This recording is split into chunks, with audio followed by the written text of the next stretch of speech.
రావాల్సిన వైపు నుంచి రావాల్సినటువంటి విధానంలో వచ్చినప్పుడు ఆ స్పందన అప్పుడు బయటకు వస్తుంది. వైసీపీ వాళ్ళు మిమ్మల్ని కన్సల్ట్ అయ్యారా? వైసీపీ వాళ్ళు మిమ్మల్ని కన్సల్ట్ అయ్యారా? అదే చెప్తున్నారు. కాంగ్రెస్ వాళ్ళు ఇప్పుడు కాంగ్రెస్ అయినా మాట్లాడారా, టీడీపీ వాళ్ళు మాట్లాడుతున్నారు, అందరూ మాట్లాడుతూనే ఉన్నారు. కానీ ఎవరు ఏం మాట్లాడుతున్నారు తెలియదంట. మీరు అన్నట్టే ఇదే వైకాపా నుంచి వస్తారంట మీరు అని కూడా డైరెక్ట్గానే అడుగుతున్నారు. వైకాపా నుంచి వస్తామని చెప్పని టీడీపీ వాళ్ళలో ఉన్నోళ్ళు కూడా అంటున్నారు, అడుగుతున్నారు. అంటే వస్తే కూడా వెల్కమ్ చేస్తారు. అంటే అది నాకు అర్థం కావట్లేదు. అంటే సిచ్యువేషన్ ఏం మరి బాగా అట్లా క్రాప్ అప్ అయినట్టు అనిపిస్తుంది. ఐ డోంట్ నో, అది కొంతవరకు మీడియా కూడా బయటకి అది అంటే ప్రమోట్ చేస్తున్నట్టు అనిపిస్తుంది. ఎందుకంటే మీరు ఎప్పుడో చింత తెలియదు. అధినాయకత్వం మిమ్మల్ని కోరితే వైకాపా అధినాయకత్వం నంద్యాల ఉప ఎన్నికలో వైకాపా తరఫున మీరు అభ్యర్థిగా ఉండండి అని మిమ్మల్ని కోరినప్పుడు మాట్లాడదాం అనుకున్నాను. నా స్పందన అప్పుడు వస్తుంది. ఇప్పుడు రైట్ పర్సన్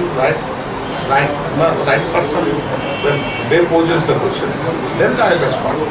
పోయిన ఆళ్ళగడ్డ కూడా ఉపయోగకి వచ్చింది. మరి అప్పుడు ఒక నీతి ఇప్పుడు ఒక నీతి అన్నప్పుడు అది సరైనది కాదు.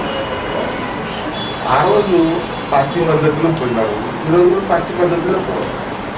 ఈడ వచ్చేసరికి ఏమైందంటే ఇది సరే షిఫ్ట్ అయినారు అన్నప్పుడు షిఫ్ట్ అయినటువంటి వాళ్ళందరూ కూడా చూడకుండా వెకేట్ చేయించి ఎలక్షన్ పోవడం అన్నప్పుడు దే కెన్ ఛాలెంజ్ చేసేవారు, చేయించి ఛాలెంజ్ చేసుకుంటారు. అట్లా కాకుండా హోల్డ్ చేసుకుంటా వచ్చారు. ఇది అన్ఫార్చునేట్లీ ఇది ఎవరు కోరుకున్నది కాదు, బాధాకరమైనటువంటి విషయం. ఒక యంగ్స్టరు ఇక్కడ వాట్ ఎవర్ ద రీజన్ ఇక్కడ ఉన్న ప్రజలు అతన్ని ఎలక్ట్ చేసుకున్నప్పుడు అతన్ని ఉండిపోవాలి అని అనుకుంటాం. ఇది unfortunately it has. So what is vacancy వచ్చినప్పుడు ఇక్కడ ప్రజాభిప్రాయం ఏముండింది గతంలో, ఆ ప్రజాభిప్రాయాన్ని గౌరవించాలన్నటువంటి ప్రధాన పార్టీలు దృష్టిలో పెడతారు.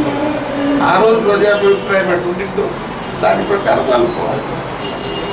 అయినప్పుడు భూమా కుటుంబం చెప్తే ఆ కుటుంబాన్ని ఢీకొనేది ఒక గంగుల కుటుంబం అనేది ఇక్కడ ఆ కోణంలోనే మీ పేర్లు ప్రధానంగా పెట్టాలి. అది రాంగ్ నోషన్. ఎందుకంటే ఇక్కడ వాళ్ళు ఉన్న కాడికల్లా మేము పోతాం, మేము ఉన్న కాడికి అది ఎంత సాధ్యమైంది. పోయినసారి వచ్చిండాలి కదా. ఎట్లయితే వాళ్ళు పోయినసారి పోటీ ఇక్కడ దిగినప్పుడు మేము వచ్చిండాలి సరి చేసుకొని, రాలేదు కదా. దానికోసం దానికి సందేహం లేదని నా అభిప్రాయం కూడా. Nandyal is going to be మన ఏమంటారు ట్రెండ్ సెట్టర్. మనకు యుద్ధానికి ముందు ఒక ట్రయల్ రన్ చేసుకుంటారు చూడు, టెస్ట్ ఫైర్. అది నంద్యాల. నంద్యాల అర్లియర్ కూడా సెవరల్ ట్రెండ్స్ సెట్ చేసింది. భారతదేశానికే ట్రెండ్ సెట్ చేసినటువంటి ప్రాంతం. ఒక ప్రత్యేకత ఉంది, ఈ ప్రజలకు ఒక ప్రత్యేకత ఉంది.